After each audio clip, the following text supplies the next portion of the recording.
This is the Comics Alternative Interviews, another conversation with Zach Worton.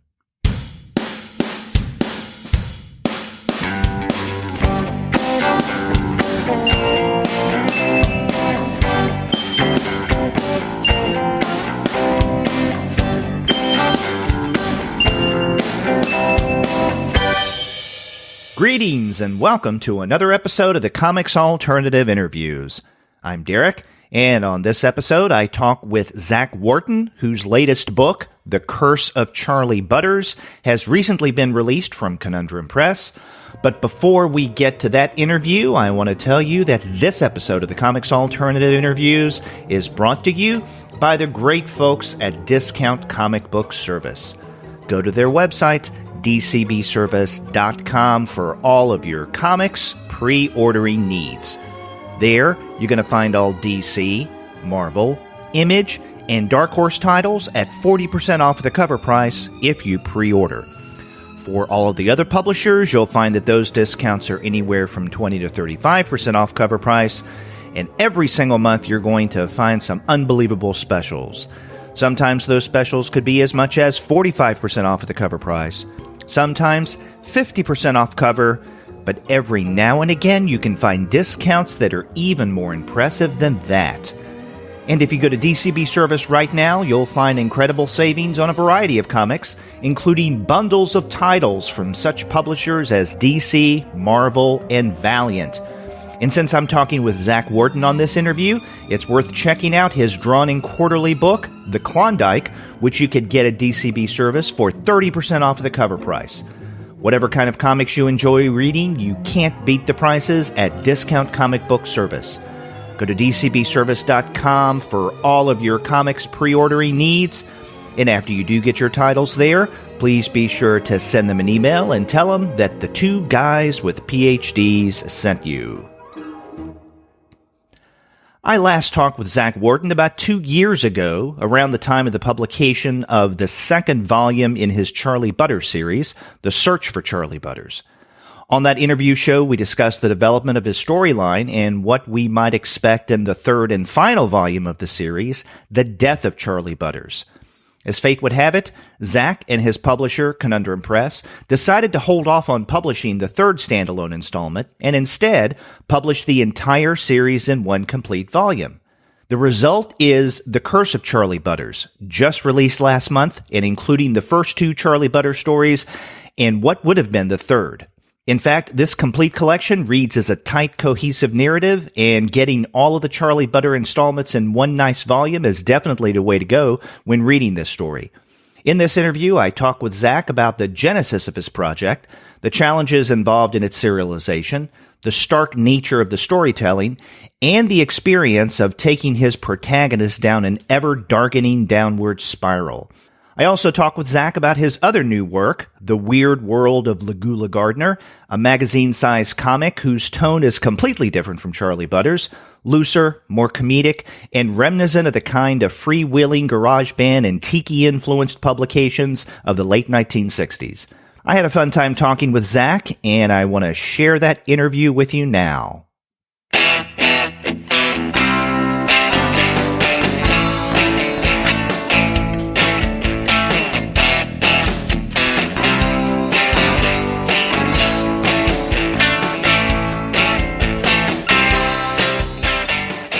I'm glad to have back on the Comics Alternative Zach Worton. His latest book, The Curse of Charley Butters, came out last month from Conundrum Press. Zach, welcome back on the Comics Alternative. Thanks for having me back. Yes, you and I talked on the show almost exactly 2 years ago, and this was around the time of the release of The Search for Charley Butters. Yeah. So that was around, I guess, May of 2016? Yeah.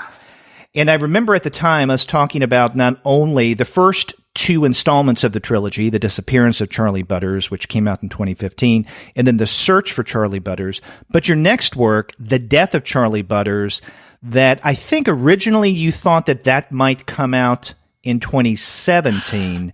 I thought it was going to come out consecutively 3 years in a row, and then I think that we decided, or more so Andy at Conundrum, decided that it would probably be more cost effective to just do the Death of Charley Butters in the full collection. So we put it off for a year so that we get that whole brick out. Yes. So, and by far, you're not the only creator to do something like that, to release the final volume of, let's say, a trilogy or tetralogy, or even, a two-part or two-volume story as one volume with that last installment. And so we should mention that this new book, The Curse of Charley Butters, includes not only the newest installment, or the last part, the death, as it's called in this new book, but also your original two works, the disappearance, that's right, and then the search. So for people who are coming to your Charley Butter storyline fresh, they don't need to worry about getting those past copies of the disappearance of Charley Butters or the search for Charley Butters, because everything's in one volume. Right, exactly. Okay, so now one of the things I don't want to do during our conversation is give away what happens in this last part, the death, because there's some key elements that I think are quite compelling, but nonetheless, if we discuss them in detail, we'll be entering spoiler territory. So right. Maybe a good way of beginning our discussion of this new book is for you to introduce your Charley Butters story to those who may not be familiar with it. Okay. The Charley Butters story is that of a kind of, and he may look like he's not in his mid to late 30s, but he certainly is. Travis, who is kind of just like aimless, works at a record store, plays in a death metal band that he doesn't really want to be in with his friends, and they go into the woods to basically recreate a black metal video called Call of the Winter Moon by Immortal, which I show in the first chapter, where they stumble upon an abandoned cabin with dozens and dozens of notebooks of this painter that they discover has kind of left society. And it sort of sparks Travis's interest to the point where it takes over his entire life, and he can't really do anything else but kind of like obsess about what happened to this guy, basically trying to find some sort of direction in his own life. That's kind of the blanket kind of like description that I will give to people. Okay, so where did the original idea for the Charley Butter story come from? It was kind of very loosely, and I was going to do a book on Tom Thompson from the Group of Seven and his disappearance, but then as I was reading about it, I was kind of not really seeing a compelling, like a story that I wanted to tell.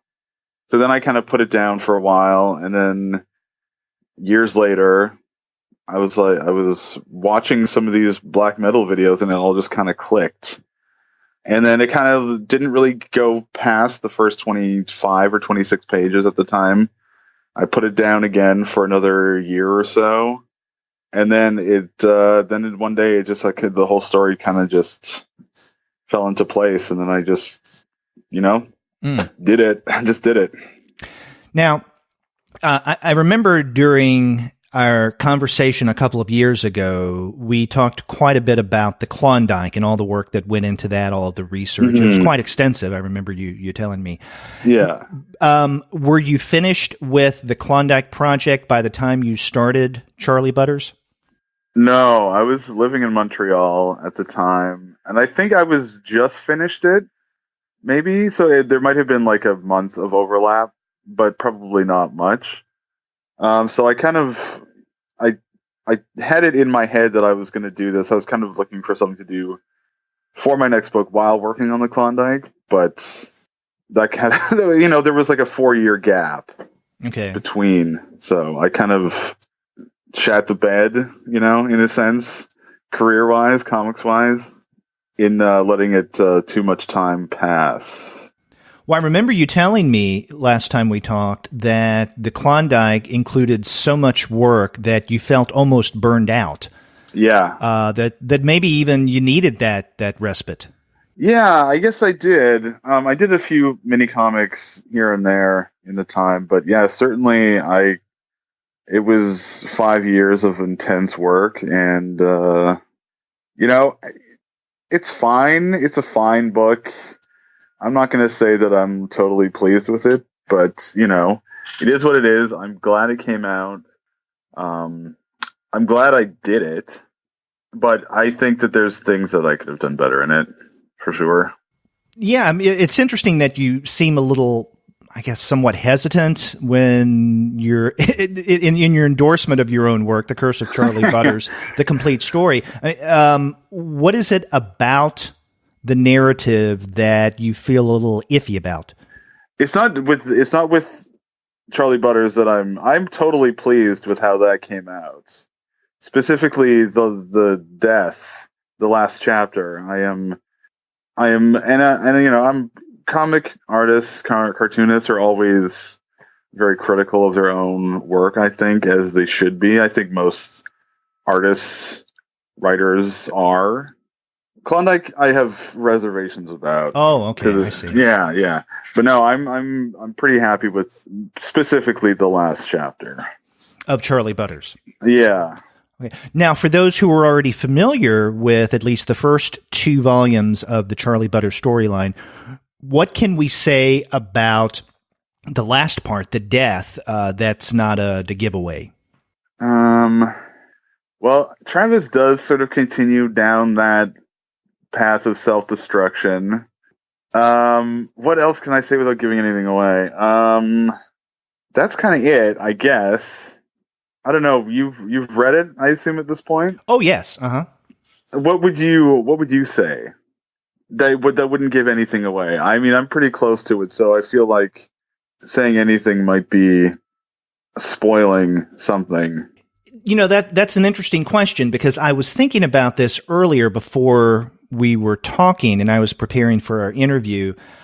Again, I don't want to give away any spoilers, but it seems to me that to some degree, the title of the 3rd chapter and the title of what would have been the 3rd book, The Death of Charley Butters, to some degree may be a little bit of a giveaway, although maybe not any big surprise. Yeah, I think the cover image might be kind of a giveaway too. But I think it kind of goes further than that, whereas you would see that coming, but not necessarily the result, like the end result. That's a good point. I think that those who read the first 2 Charley Butter books, The Disappearance of Charley Butters and then The Search for Charley Butters, is going to anticipate that Charley Butters is no more. That, even though that's an important plot element, that what really drives your narrative is what goes on with Travis. Right. That he is the protagonist, and it's his relationship to the story of Charley Butters as he learns it that is the driving force. So even though I think readers may anticipate that we'll eventually discover that Charley Butters has died, I mean, if he were alive, he'd be a very, very old man right now, right? Because when they discover his journals, they first begin learning about his life when he was a successful painter during, the 1950s? Like late 50s, early 60s. Okay. So it just makes sense that given Charley Butter's situation, his mental issues, let's say, or his cognitive issues, him living alone in the woods, maybe not being entirely prepared for doing something like that it would just make sense that he would end up dead. But it's how he ends up dead and how, I guess, that revelation affects Travis when he learns the details. Right. That's the important point. And so that's, I guess, what we shouldn't give away. We shouldn't spoil. Right. I labored over that ending for quite a long time. And I think that, as far as naturally kind of what could have happened within the story, I think is pretty, accurate. Obviously, some things are added for comedic elements because it's a black comedy. So, but yeah, I agree. Now, it's interesting that you describe this as a black comedy. That definitely makes sense because to some degree, there is a comedic element to what happens with Travis, and especially his relationship with his friends. We're introduced in the very first chapter to not only Travis, but Mike, Randall, and Stuart. And this is, in the opening pages, is when they go into the woods to make this death metal video that you had mentioned earlier, and then discover the abandoned Charley Butters cabin in his journals. And so throughout the narrative, especially in the first two parts, the interactions between Travis and his friends, on the one hand, have kind of a dark, almost tragic element to that, to them. On the other hand, there's something rather comedic. So, for instance, I think it's in the first chapter where Mike calls Travis because he got drunk and ended up in jail. And so Travis springs him, but Travis is having a problem bringing Mike back to his house because Mike is rather heavy and he's passed out. And so Travis ends up leaving him on his own front lawn, on Mike's front lawn, and Mike gets really pissed off. So, I mean, there is something humorous about that. There's also something humorous about what happens with Travis, although I will say that by the time we get to the third part, the death, things get really, really dark. They do. I've kind of, I wouldn't say the relationships I've had with alcoholics have been that extreme, but not too far off. You mean what happens with Travis? With Travis, but like alcoholics I've known throughout my life. And it's not, it's not pretty at all. It can be funny just because you're just like, what is going on? Not funny, haha, but funny like, what is going on? Like, what is causing this? So it's a strange thing. Alcoholics are it's tragic, basically. So I wanted to make sure that was represented, especially in the third chapter when everything sort of, comes out and how Travis has, dealt with everything that's been going on. Or not dealt with, I guess, more importantly, Because we see in the second chapter, or what was originally the search for Charley Butters, Travis starting to spiral out of control. At the same time, there are attempts to get things in order, for him to get a grip on himself. Right. And then when we get to this third chapter, the death, we see him still struggling, going back and forth between, so to speak, swearing off the alcohol, but then nonetheless relying on it as a backup, due to whatever is going on in his life and whatever he learns. Because his own life seems to be crumbling as he's learning more about Charley Butters. His relationship with Kat, for instance. This is a woman that he meets and has a relationship with in the first part. By the time we get to the second part, the search, which I guess, if I remember correctly, begins a year after part one ends. That's right. Yes. And so during that time, Travis and Kat have broken up, and we don't know the exact details as to the breakup, but we can insinuate that it has something to do with Travis's alcoholism, maybe even more so his obsession over Charley Butters. That's right. Yeah, and the fact that he's aimless. He's aimless. He doesn't have any kind of direction. He talks a lot about Butters and what he wants to do as far as that's concerned. Like, is he going to write a book? Is he going to, just paint? Like, is he going to do something? So the aimless factor in the relationship, coupled with the alcoholism. Just, I feel like it was a thing that didn't need to be necessarily fed to people. I think that, there's conversations that happen within that second chapter that will basically spell it all out. So I didn't feel the need to show it. Right. And at times it's his awareness of Kat, because there are a couple of times in the book that after they break up, he runs into her and he doesn't know how to respond. Of course, she doesn't either.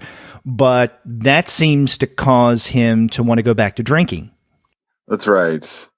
But at that point, he's so entrenched in just using that as a thing to sort of make him forget, even though it doesn't make him forget at all, but it's to sort of numb things, I guess, to make himself feel horrible in a completely different way that's not, about a matter of the heart. Mm-hmm. So, yeah, that's what I was trying to go for. Now, I'm aware that the significance of the character, Charley Butters, is largely an enigma, and it's supposed to be. But from where you sit as the creator, what is it about Charley Butters and his story that draws Travis so much? I don't know. I with the Tom Thompson disappearance, I think that sort of captured a lot of people's imaginations as to what actually happened, because there is no real explanation. He just disappeared. So I think just the fact that there was no answer and it was just this perfect time, perfect place kind of thing where he couldn't figure his own life out, but he couldn't figure out how or why any of this was happening to this guy. If he actually had mental problems, if, he was just using it as an excuse, he didn't know. So he needed something to sort of an answer. He needed an answer for something. Travis Travis, because he couldn't find it in his own life. Mm-hmm. And he actually becomes very possessive of the Charley Butters story, to the point that, as we see in the second part, when Stewart ends up making his documentary, which we see toward the end of part one, Stewart and Travis are attempting to work together to create this documentary. But then by the time we get to the second part, The Search, Stewart's already done his film. It if not a success, it's getting some attention. Travis feels bad about that, holds it against Stewart. And at one point, I remember, he goes to confront Stewart and says he wants the journals back. And when Stewart says no, then Travis just forces his way in and takes them. Yeah, that's right. It's one of the, it goes back to the whole, he's got nothing else. He has to have something to grasp onto. And he feels like he is the person who discovered Charley Butters. At the very least, the diaries that will change his life, but he can't handle it. I was wondering, in going back and, in essence, rereading the first two parts and then reading this final section, The Death and the Curse of Charley Butters, if there's something about Charley Butters' occupation that is significant. And what I mean by that is, earlier you pointed out that Travis at one point mentions that he may write a book. Now, Travis doesn't come across as an artist figure, at least overtly, but there's a part of him that perhaps does bear, I guess, this characteristic of an artist in some way, in wanting to tell or retell the story, or at least make sense and represent the life of Charley Butters. So I'm wondering, is there something about Charley Butters having been an artist that is such a draw for Travis, even though he may not be aware of that? Or another way of asking the question is, let's say, had Charley Butters been an accountant Or had he been a salesman who just decided one day to get away from everything, live in a cabin in the woods by himself and try to make a go of it? Would that have had the same impact as Charley Butters being an artist? I can't imagine that it would have. I think the whole mystique of the artist is what really drew him to Charley Butters. Mm-hmm.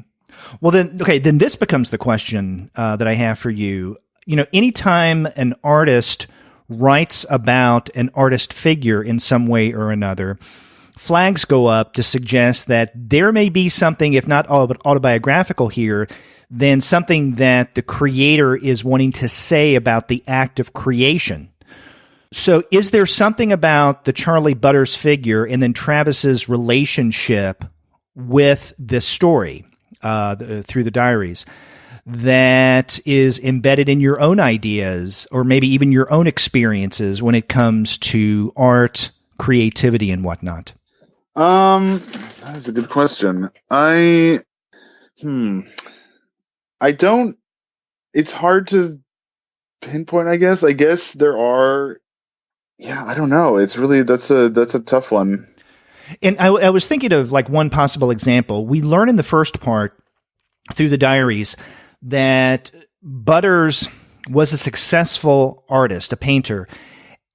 But at the same time, there's something about his success that seems to be kind of cheapened and ephemeral, and he wants to get away from this kind of superficial consumer culture when it comes to his art and just escape off into the woods by himself, away from everyone, where he can freely create. Right. Without the trappings. And so I'm wondering if you have any feelings that are similar, that there's something about having to make a living with your art that kind of takes away from the fulfillment of creation. No, I don't think so. I wish that I could make a living off of my art. I don't.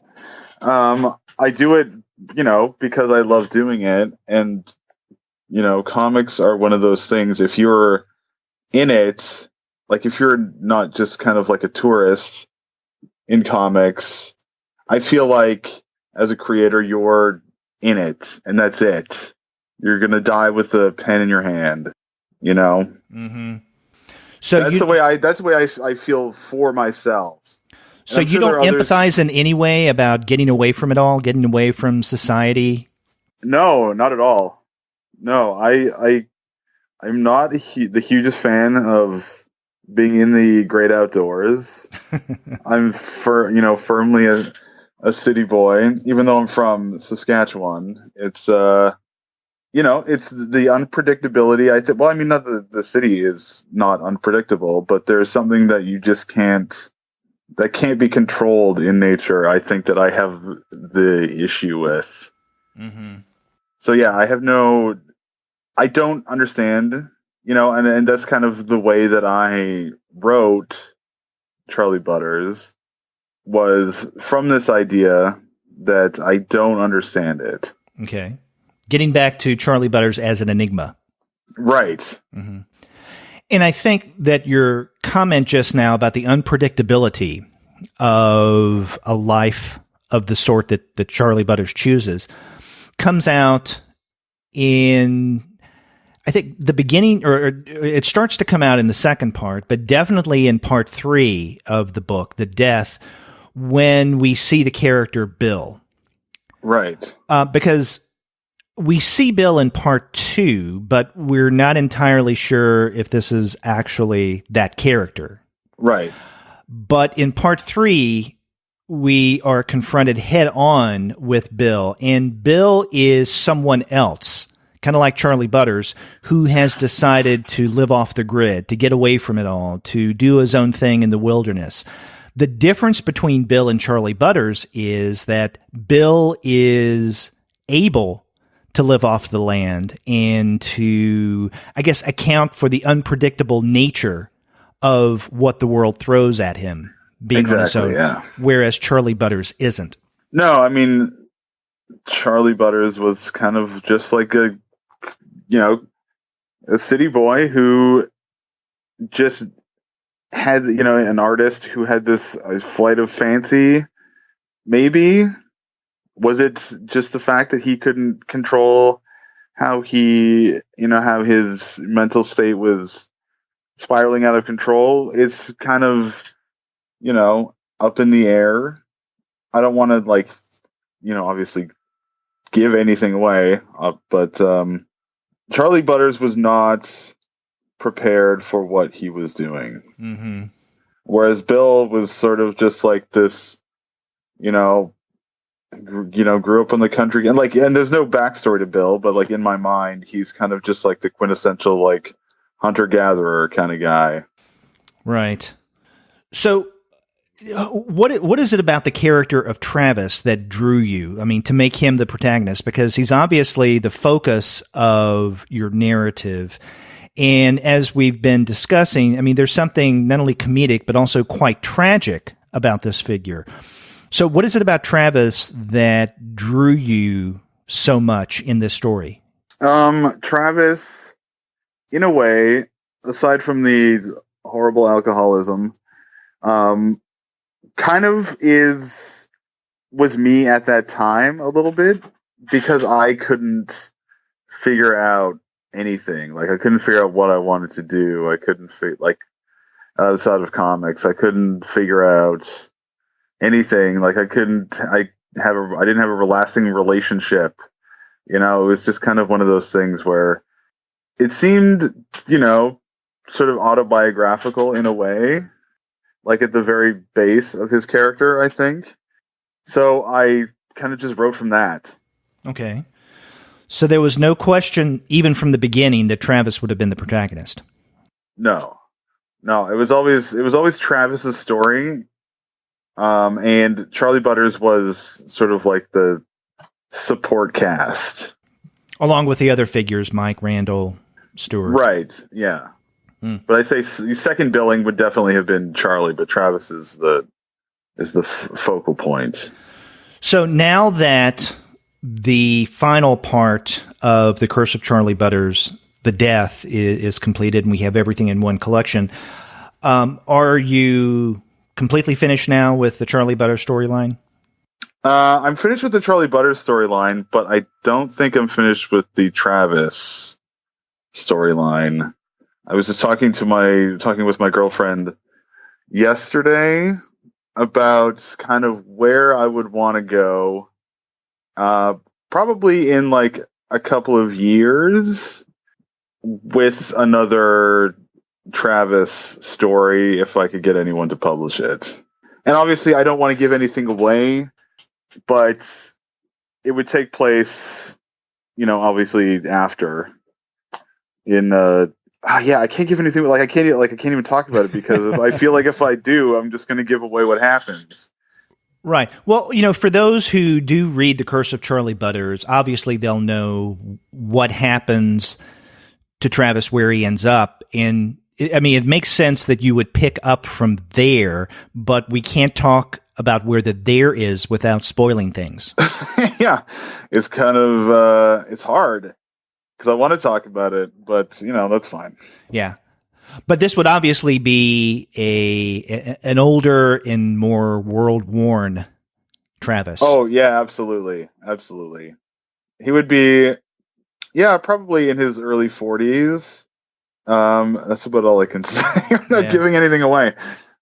Well, that's interesting. I hadn't thought that you would continue the Travis character, because I had, so much linked him to Charley Butters, and the final installment of the Charley Butter story just seems so definitive, right? That yes, this is the end with a capital T and E. But it does make sense now that you mention this, that you would pick up Travis's story at a later point. Yeah, it's kind of weird. The other comic that I'm working on, the Weird World of Lagoola Gardner, is kind of in that same thing, where it's kind of just an ongoing thing. But when I was working, and that's, with the same characters, obviously always different stories, but with Charley Butters, I thought that I was done with it. Or with the Travis end of things, I thought I was done with it, but I just don't think I am. I think there's more to tell. I can't give it up, you know? Huh. So in some ways, you've become maybe obsessed with the Travis character. Yeah, in for ways sure. similar to the ways that Travis was obsessed with Charley Butters. Yeah, isn't that weird? So maybe your next book could be the Curse of Travis.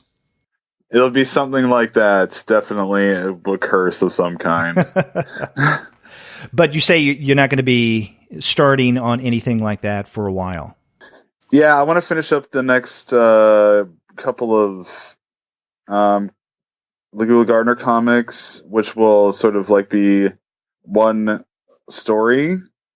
And then I'm going to move on to just kind of like more just episodic kind of like more anthology kind of things with all those characters and like sort of the townsfolk, because every issue, except for the third one, which is going to wrap up the storyline, is going to feature a short comic that focuses on one of or a few of the people that live in Nortonville. We're talking about the Lagoola Gardner, yeah. Okay, well let's talk about the weird world of Lagoola Gardner. And I know that this is something that we briefly discussed a couple of years ago when I had you on for that first interview. I had no clue what the Lagoola Gardner project was all about outside of what you told me. But now I hold in my hand the first issue of the weird world of Lagoola Gardner.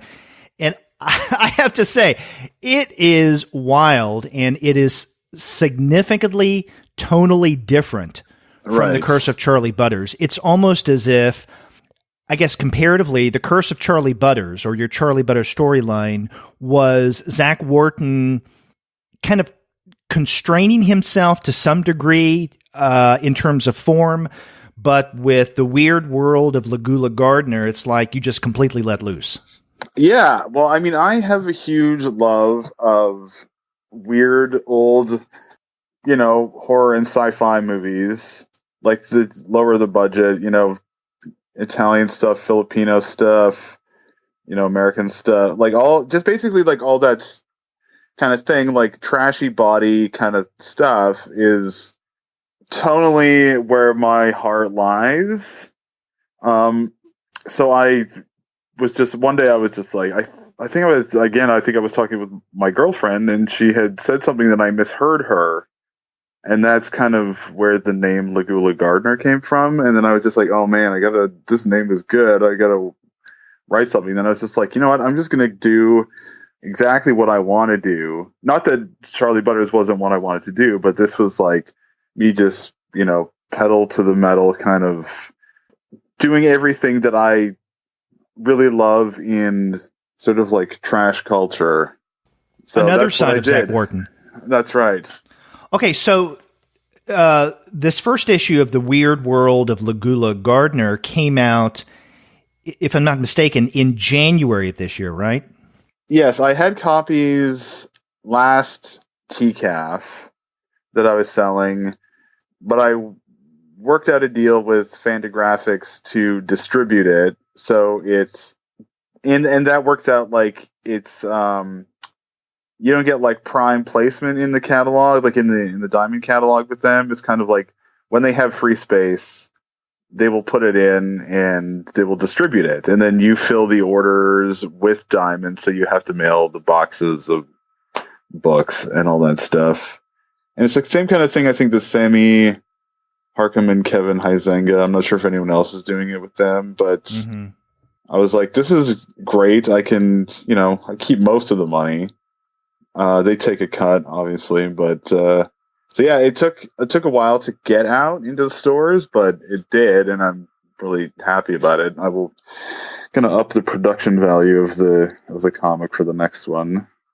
But other than that, I wondered about that because this is self-published, but it's distributed through Fantagraphics.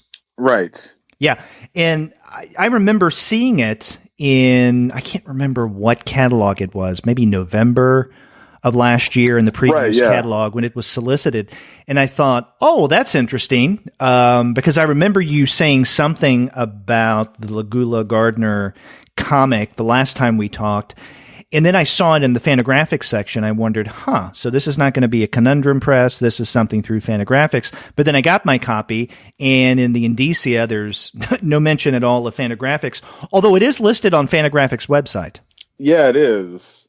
It's nice. I like it. I'm hoping that they're gonna do the collection. Obviously nothing is set in stone or anything, but we'll see. And it's interesting that you made a connection between what both Harkham and Hingiza does with Fantagraphics, because this first issue of The Weird World of Lagoola Gardner is about the same size as their self-published releases. Yeah, I've always kind of liked that magazine size, and I thought this was a good opportunity, even though apparently it is harder to sell and shelf. I just like the size. Mm-hmm. But I definitely have learned some lessons doing this first issue that I will remedy for the second issue, like production value and getting a barcode ahead of time so that I don't have to order barcodes, and actually Fantagraphics gave me the barcode. But, it ended up being a lot more work at the end than it needed to be. So learning as I go, Okay. So for those who may not be familiar with The Weird World of Lagoola Gardner, how would you describe it to the uninitiated? That's going to be tough. Let's see. So Lagoola Gardner's grandmother has just passed on. And this is the Lagoola Gardner storyline that we're introduced to. That's right. In this first issue. In the first issue. So he goes to his grandmother's house to meet his parents, and he ends up getting a bunch of her really crazy stuff because she's had an interesting life, and she's hung out with like Screamin' Jay Hawkins and, a bunch of guys like that. So she's been like this crazy sort of like R&B lady, like rock and roll person, and that's obviously rubbed off on Lagoola. So he gets home and he puts on her cape and fez, and it's just hanging out, and he's going to watch some, I can't even remember what movie on TV. But then he picks up this crystal ball, and it's just sort of like this weird, I don't even know why it happened. It just did. It's kind of just like the way that it happens in those old movies. There's no real explanation for certain things. It just happens. So he is basically now talking to the spirit of his dead grandmother, who basically says that Earth is kind of just like a retirement home for aliens and weirdos from all over. And he is sort of like an investigator of the macabre, so it kind of just all works out. She talks to him when he wears the fez. His partner in the business, like who is also an investigator, is, I guess it's not going to ruin everything if I give it away but he is a Martian. Then Lagoola finds out. This is Rabbit, yeah, and he, hips Lagoola to the fact that there is a Martian invasion coming. So it's basically the first chapter. I'm not going to get into the rest of there's a lot more going on with Prudence and Jeb with the trying to summon the devil. Yeah, that gets really weird. Yeah, it's all over the place. And then Lagoola and Rabbit also have another friend, Clem, who also has inadvertently, I guess, a part in the kind of devil sacrifice storyline that you had mentioned. That's right. She is basically just walking down the street, and Prudence is, doing her evangelizing on the corner, and she gets Jeb to try and get Clem, but Clem is way too much of a hard ass to let that happen, so she beats up Jeb, but then is still captured by the throng of zombie women. Not zombie in the your brain zombie, but like in the traditional sort of like voodoo sense of zombie. Mm-hmm. So they take them, and they're going to sacrifice Lagoola to open the gate to hell so the devil can come out. Yeah, it's when I talk about it, it sounds really strange. But. Well, and you mentioned zombie. Interestingly enough, at one point in the Laguna Gardner storyline in this first issue, Lagoola makes a zombie, and you include a recipe for Lagoola's zombie, which actually is quite extensive. People could make the drink from the instructions that you write out and illustrate in this comic. That's right. Yes, but you would need, I think it's the original Dawn Beach zombie recipe from the 30s. But yeah, it's like there's a lot of syrups and stuff that you have to make, and like falernum is, you've got to have a bunch of. It's just like it's complicated. It's best to just go to a tiki bar and order one, which Lagoola has. That's right. Owns a tiki bar. He does. So yes, basically, it's just all the things that I love: tiki, old weird movies, rock and roll. And in every issue, sorry, go ahead. No, I was going to say, and you get a sense of that from this first issue. There is the storylines that we have going on here, and not only Lagoola and his main storyline, but for instance, on the inside front cover, you have an ad, Freak Beat Fred says, and this is like something you would find in, let's say, a 1960s publication. Same thing with the inside back cover, where you have what's coming up in the next issue, your illustrations, a link to your shop. It definitely does have that kind of late 1960s wild B-movie feel to it. Yeah, that's exactly what I was going for. That's exactly it. Yeah, it's a lot of fun. It is. You also have some other storylines going on or introduced in this first issue. There is one with a detective who also is a part of the Lagoola Gardner world, Lock Hardy, private investigator. That's right. What is the idea behind Lock Hardy? He was just kind of like, I really like noir, like detective fiction, movies, stuff like that, and old pulps. So he's kind of just like a mash of a few of those sort of like hard as nails, kind of like hard drinking detectives who aren't, necessarily all that smart, but, are competent as detectives. Mm-hmm. So he was kind of just like an amalgamation of a bunch of different people. And then we have another brief storyline that you introduce, Little Lagoola and Pals.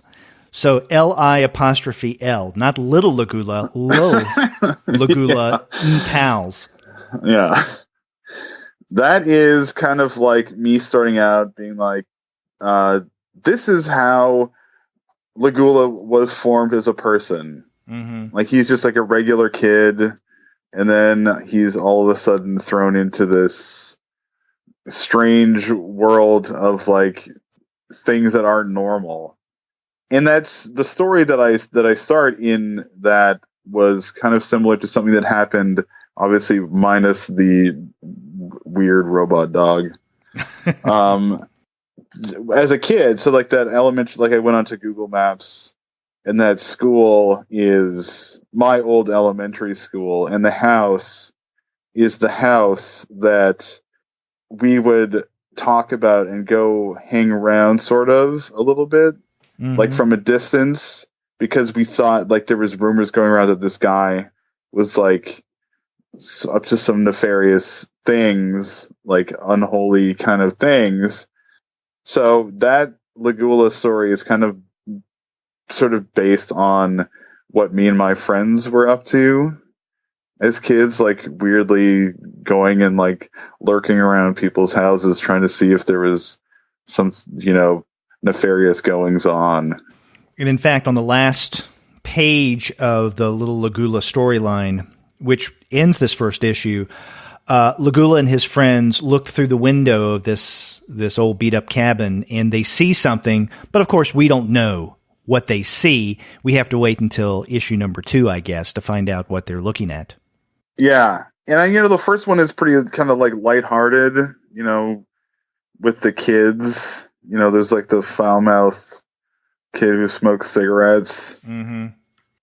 And the second part is definitely less lighthearted.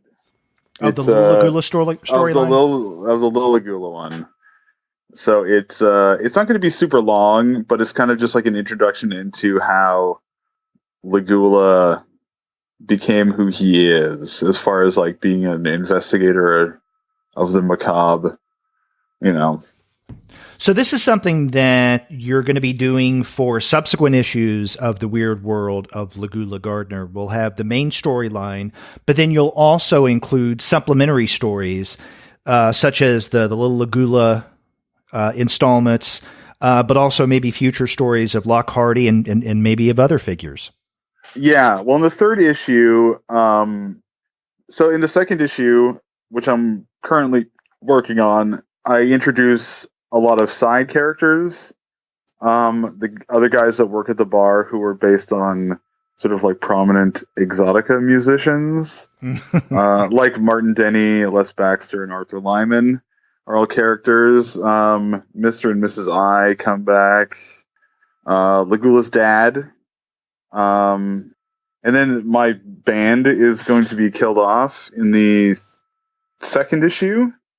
Zorton and the Cannibals? Yeah, every issue there's kind of going to be a different band that's going to get killed off, just for fun. So I introduce a lot of side characters, and which will lead into what happens in the third issue, where Clem, Lagoola, and Rabbit all take off to sort of like try and stop this Martian invasion, and Martin, Arthur, and Les, along with Mr. and Mrs. I and Lagoola's dad, try to keep things in order in Nortonville with the demons and stuff that end up getting. So now you mentioned your band, Zorton and the Cannibals. I mean, that's your actual band. That's not just something fictional that's mentioned in Lagoola Gardner. That's not just some dumb thing that I made up. Yeah. Okay, so tell us a bit about your band and how your work in Zorton and the Cannibals kind of figures into your larger project in terms of the tone and the attitude of the Weird World of Lagoola Gardner. Well, we write songs. It's garage. It's sort of like, I don't know. It's kind of like a mix of like 90s and 60s garage, if that makes sense to anybody who's listening. So we have guitar, drums, bass, and organ, and it is it's sort of just it fits in with the Lagoola Gardner stuff, just in the tone where we kind of sing about dumb stuff like monsters, but we also sing about like love stuff. So it's tonally it is pretty much the same. It's fun. It's kind of ugly a little bit. It's kind of just like how Lagoola is, right? So if people wanted to learn more about not just your comics but also your band, where could they do so? Now I know you have a Tumblr page, Zach Worton's Crust Club. Yeah, is there any place else much on there? Okay, is there any place else that they can go to learn about the kind of stuff that you do, comics and otherwise? Well, I post most of that stuff on Instagram, like comics stuff, which will often have links to stuff, I guess, as I have stuff come out. We have a Bandcamp page which has all of our music on it. And that's just Zorton and the Cannibals.bandcamp.com. But I don't have like a full-on website where it's just all the stuff that I do, which I guess I should probably do at some point. I'm really bad at self-promotion. So people can listen to your music at that website, zortonandthecannibals.bandcamp.com. That's right, yeah. Okay. So, you've mentioned that you're currently finishing up issue 2 of The Weird World of Lagoola Gardner, and then after that there's issue 3, which you already have in mind. Is there anything else that you're currently working on right now? Nothing that I'm working on right now. I'm doing some illustration work for my friend's brewery in Regina, but that's kind of like just started. Other than that, I'm just kind of like waiting on some stuff. I'm working on another horror thing with a friend of mine who's writing it, and I'm just going to be drawing it. And then I'm going to be doing some crime comics, like some sort of like detective kind of stuff.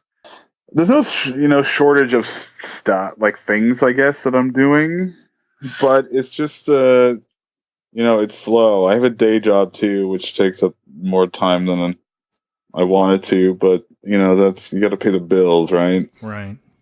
So, over the past several years, you've had a fruitful relationship with Conundrum Press. Yeah. Would you like to continue working with Andy Brown and what he's doing with Conundrum? Yeah, I would. I think he's like now. I think more than ever, things are really good at Conundrum. I think Andy's doing a lot of great stuff. Distribution is really good now. He's got a PR. Is it PR? I don't know. There's a girl, Lady Sarah, who's doing all the press stuff. So that's really cool. Like things are going are picking up. So I think it's really good. And he's got good taste. He's putting out really great stuff. Yeah, he does have great taste. And in fact, as I've said on the podcast a number of times before, almost everything coming out of Conundrum, I think, is worth looking at. Or I'd say everything coming out from Conundrum is worth checking out. It's one of my favorite publishers. Yeah, it's really, in the last couple of years, he's really, stepped up his game and really become sort of like a force, where people are really interested in what he's doing and they want to be published by him.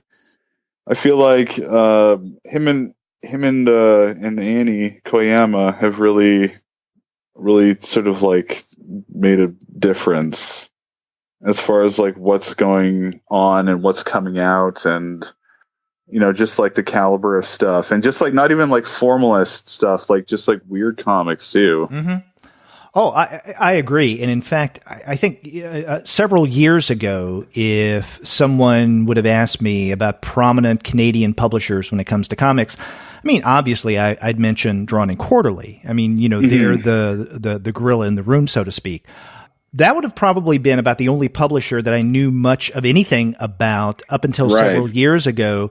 And then Andy with Conundrum and then Annie with Koyama have just been really knocking it out of the park over the past several years with their seasonal releases, to the point that if someone asked me now, what Canadian publishers do you read on a regular basis, I would probably say maybe even Conundrum and Koyama before Drawn and Quarterly. Oh, absolutely. Absolutely. I think that they've really sort of stepped above, really. I think they have, both of them. Yeah, and I know I've had Andy on the podcast briefly when we did one of our Conundrum spotlights. We've done actually a couple of episodes where we spotlight. Yeah, those are good. I like those ones. Oh, I'm glad you listen. We've done the same with Koyama, but again, Koyama, Conundrum, two of my favorite presses. Anything they do, I'm definitely on board for. Yeah. So it's a good thing that you're published through Conundrum. Yeah, I am pretty glad about that. I am. Well, Zach, I want to thank you again for being on the Comics Alternative, talking about the new book, The Curse of Charley Butters, which is out now, so people can get their copy and they can discover what you and I have tried to dance around in the effort to avoid spoilers. That's right. I'll be at TCAF next weekend, so I don't know I can't remember what my signing schedules are, but I have books.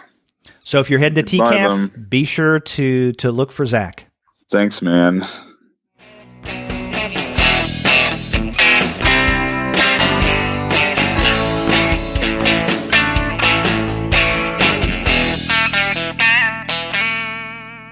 I want to thank Zach Worton once again for coming back on the Comics Alternative and discussing his work.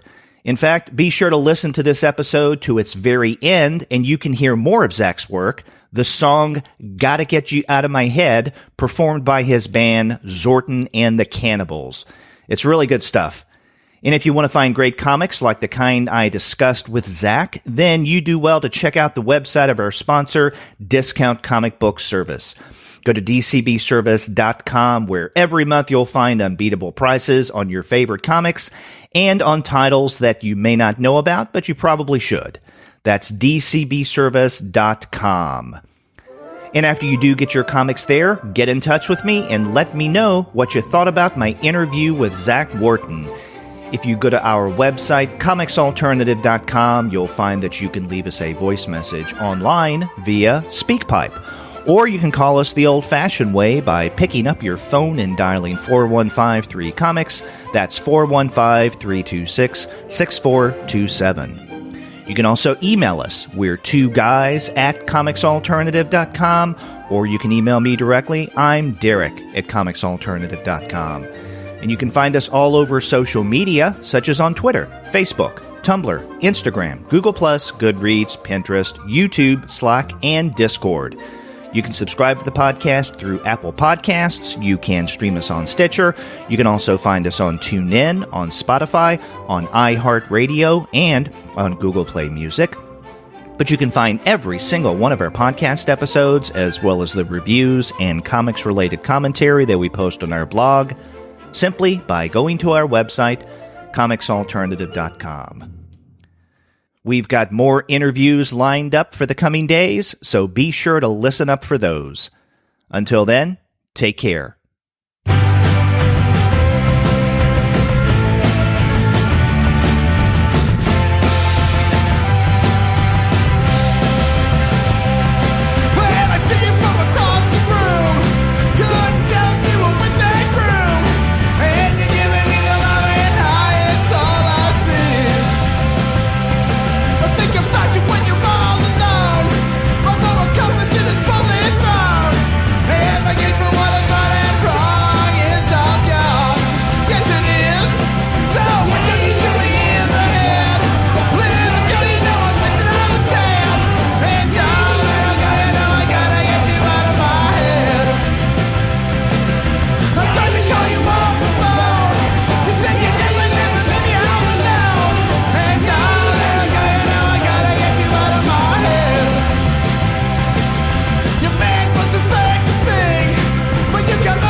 Because I want you to stay.